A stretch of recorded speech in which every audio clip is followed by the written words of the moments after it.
Hello my dear, and in this video you will learn another application of Gauss law, that is electric field due to a uniformly charged spherical shell or a conducting sphere. So before that my dear, I'd like to tell you one thing. जो हमारे पास spheres होते हैं वो किस किस तरह से हैं देखो. Conducting and non-conducting. Now in conducting again there are two types, hollow and solid. Non-conducting, hollow and solid. Now my dear, ये जो तीन टाइप हैं इनका डेरिवेशन एकदम सेम होगा. मेक श्योर इस केस में आपको वहां पे क्वेश्चन में लिखा होगा यूनिफॉर्मली चार्ज्ड. यूनिफॉर्मली चार्ज्ड क्योंकि ये नॉन कंडक्टिंग है. Non conducting non uniformly charged भी हो सकते हैं. कोई नॉन कंडक्टिंग स्फीयर है, हो सकता है कि उसमें चार्ज यहां पे बहुत ज्यादा हो और यहां पे बिल्कुल नहीं हो. ये नॉन कंडक्टिंग है, पॉसिबल है. ये केस कंडक्टिंग में पॉसिबल नहीं है बिकॉज कंडक्टिंग में जो चार्ज है आप यहां पे डालो तो भी यूनिफॉर्मली डिस्ट्रीब्यूट हर जगह हो जाएगा. तो अगर आपके पास कंडक्टिंग है तो ये शब्द आपको लिखा हुआ जरूरी नहीं कि मिलेगा कि यूनिफॉर्मली चार्ज्ड. वो अपने आप ही यूनिफॉर्मली चार्ज्ड होते हैं अगर वो कंडक्टिंग है तो. If they are conducting they are uniformly charged. Alright, now the thing is that how these three are same. तो माय डियर, जब भी हम बात करते हैं हॉलो की, हॉलो का मतलब यहां पे स्फेरिकल शेल भी हो सकता है. ठीक है, मतलब लिखा हुआ सेम थिंग. हॉलो में क्या है कि जो चार्ज है वो सरफेस पे है. ये सरफेस पे चार्ज है, बिल्कुल बाहर, अंदर नहीं है. बिकॉज हॉलो है, अंदर तो मटेरियल ही नहीं, तो वहां पे चार्ज कैसे होगा. अब आप कहेंगे कि सर यहां हॉलो तो समझ आ गया, कंडक्टिंग सॉलिड में क्या होता है. My dear, in conducting solid charge बाहर आ जाता है. अगर इस मान लो सॉलिड है, इसके अंदर कुछ है, तो भी कंडक्टिंग में सारा चार्ज सरफेस पे ही आ जाता है. तो अगर आप हॉलो नॉन कंडक्टर की बात करें या सॉलिड कंडक्टर की बात करें, same thing. Hollow conductor same thing. So basically इनकी जो डेरिवेशन है वो बिल्कुल 100% सेम है. 100, नॉट 99.9. क्या कहा? 100. ओके, तो बिल्कुल सेम डेरिवेशन है. तो हम करते हैं और फिर अगले वीडियो में मैं आपको बताऊंगा uniformly charged non conducting solid sphere का इलेक्ट्रिक फील्ड कैसे निकालें. Alright, so let's start the derivation of electric field due to uniformly charge spherical shell और कंडक्टिंग स्फीयर. सो सबसे पहले हमारे पास ये कंडक्टिंग स्फीयर है. ये जो कंडक्टिंग स्फीयर है, charge is on the surface only. तो whether it is conducting sphere or spherical shell, charge is only on the surface. यहां पे this is center and we have to find electric field at three different positions. Inside ये point x ले लो और even better a ले लो. This is a on the surface, b and outside c. So we have three different places जहां पे हमें find करना है इलेक्ट्रिक फील्ड. अब यहां पे देखो, हर एक पे हम क्या करेंगे. सब देखो, first of all we have inside, means when r is less than the radius. तो ये जो आर है, ठीक है ना, ये रेडियस इसकी रेडियस से कम है, ये इसका रेडियस है. अच्छा, तो अगेन हम सेम करेंगे. ड्रॉइंग यहां पे गॉसियन सरफेस ड्रॉ करेंगे.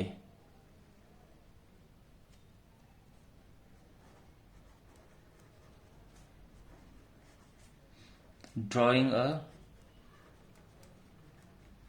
Gaussian surface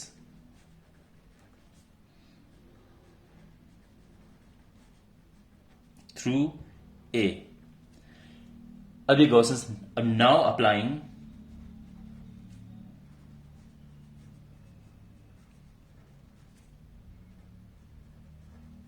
Gauss law.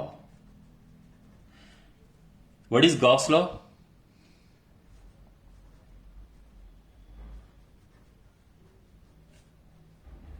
Charge enclosed upon epsilon naught. You must be familiar with this formula if you are doing this derivation. तो गॉस लॉ हम ये है, इसे अप्लाई करेंगे. अब हम क्या करेंगे, ए पे एक अगर आपने एरिया वेक्टर लिया, okay, so first of all कुछ भी आप यहां पे करो, एक चीज यहां पे देखो, इसके अंदर चार्ज कितना है. यहां पे ई डॉट डी ए, ठीक है, हमने लिख दिया, बट ये होगा zero. Why? Since charge enclosed is zero. इसके अंदर चार्ज क्या है, इस सरफेस के अंदर चार्ज क्या है, गॉसियन सरफेस जीरो है ना, तो चार्ज इनक्लोज्ड जीरो हो गया. तो इसका मतलब अगर मैं इलेक्ट्रिक फील्ड बात करूं इनसाइड की, so that is just zero. अब बात करते हैं on the surface.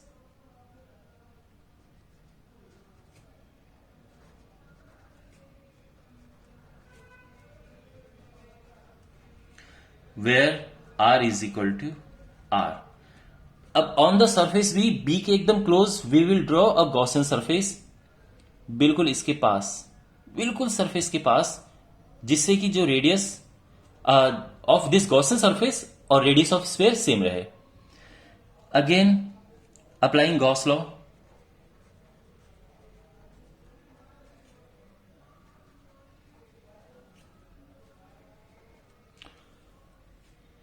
Okay, so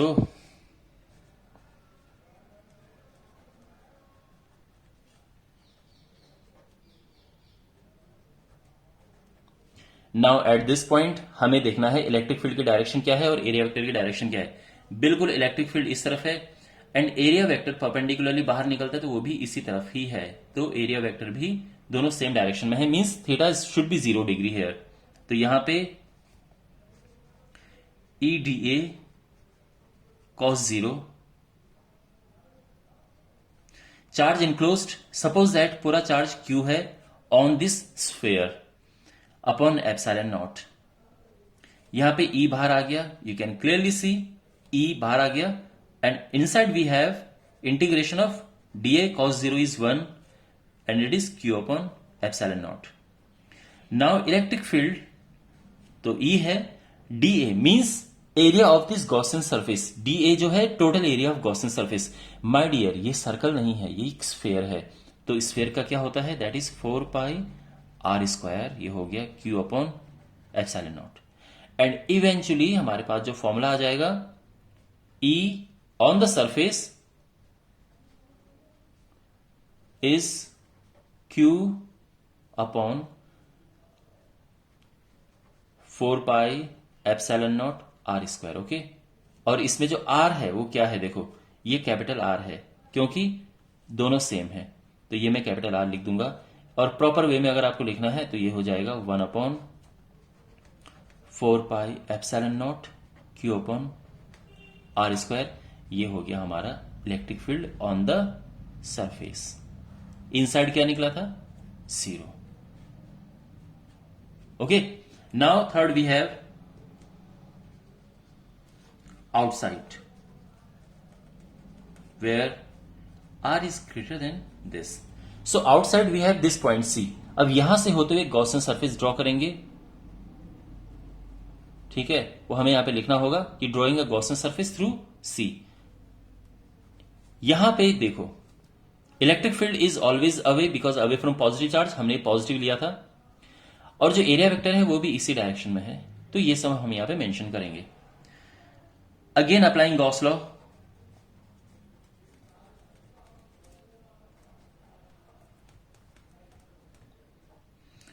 तो ये हो जाएगा is equal to Q upon epsilon naught. ठीक है, E dA angle 0 degree, you can see cos 0 degree. Charge enclosed Q है, भाई इसके अंदर भी तो उतना ही चार्ज इनक्लोज्ड है ना जितना ये है, तो दैट इज Q.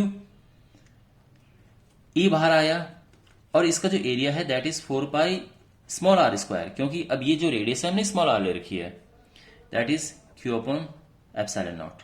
और यहां पे जो फाइनल फॉर्मूला बन के आया E outside, that is 1 upon 4 pi epsilon naught Q upon R square. Okay, now here you can see one thing कि जो इलेक्ट्रिक फील्ड है that is inversely proportional to R square. And now I am going to make a graph which is very important. See my dear, अगर मैं graph बनाऊं इस तरह से, बहुत ही आपको यहाँ पे एक सिंपल वे में करने के लिए थोड़ा सा एक ग्राफ यहाँ पे बनाते हैं। ये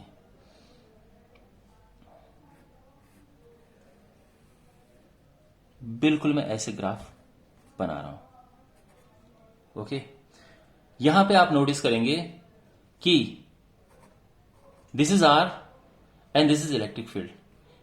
इलेक्ट्रिक फील्ड इनसाइड जीरो है, तो जब तक आप सरफेस पे नहीं आते हो इलेक्ट्रिक फील्ड जीरो है। जब आप इसकी सरफेस पे चले गए तो इलेक्ट्रिक फील्ड एकदम मैक्सिमम पहुंच जाता है। ठीक है, वो कितना भी हो सकता है, या मान लो कि ये हो जाता है इलेक्ट्रिक फील्ड ई। जैसे आप सरफेस पे जाते हो electric field we have the maximum, जैसे आप आर पे जाते हो, ठीक है ना, ये आर, उसके बाद तब ये डिक्रीज होना शुरू होता है। जैसे आप सरफेस पे गए तो ये इलेक्ट्रिक फील्ड मैक्सिमम है और उसके बाद ये डिक्रीज होना शुरू होता है। तो जो आर है दैट इज इनवर्स, ये जो इलेक्ट्रिक फील्ड है that is inversely proportional to are square here. Alright, तो ये इसका ग्राफ है। Is it clear to you graph? अगर नहीं क्लियर है, wait a minute.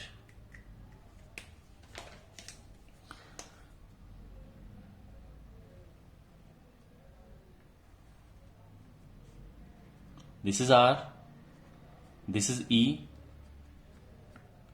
X axis y axis. तो जो आर ये सेंटर है, सेंटर से आप जैसे जैसे बाहर जा रहे हैं, सेंटर पे इलेक्ट्रिक फील्ड जीरो है, you can C inside is zero. आप यहां पे जाते हैं तब तक जीरो है। जैसे आप सरफेस पे पहुंचे, यानी आप आर पे पहुंचे, वैसे इलेक्ट्रिक फील्ड एकदम ही मैक्सिमम हो जाता है। ठीक है ना, तो ये हमारा इलेक्ट्रिक फील्ड है। This is the electric field at this. उसके बाद ये इलेक्ट्रिक फील्ड डिक्रीज होना शुरू होता है इनवर्स स्क्वायर लॉ के हिसाब से, which is inversely proportional to are square. Correct. So ये इसका ग्राफ है। मैंने यहां पे इसलिए थोड़ा समझा है आपको थोड़ा इजी लगे इसमें कि ये स्फेयर है, जैसे जैसे यहां तक कोई इलेक्ट्रिक फील्ड नहीं है, यहां पे मैक्सिमम, और फिर एकदम इनवर्स स्क्वायर लॉ के हिसाब से डिक्रीज होता जाता है। ऑलराइट, सो ये जो डेरिवेशन थी किस किस की थी? Electric field due to a uniformly charge spherical shell and electric field due to conducting sphere. ये सॉलिड भी हो सकता है, ये हॉलो भी हो सकता है। और अगले पार्ट में हम करेंगे electric field due to uniformly charged non-conducting sphere. So see you in the next video. Take care.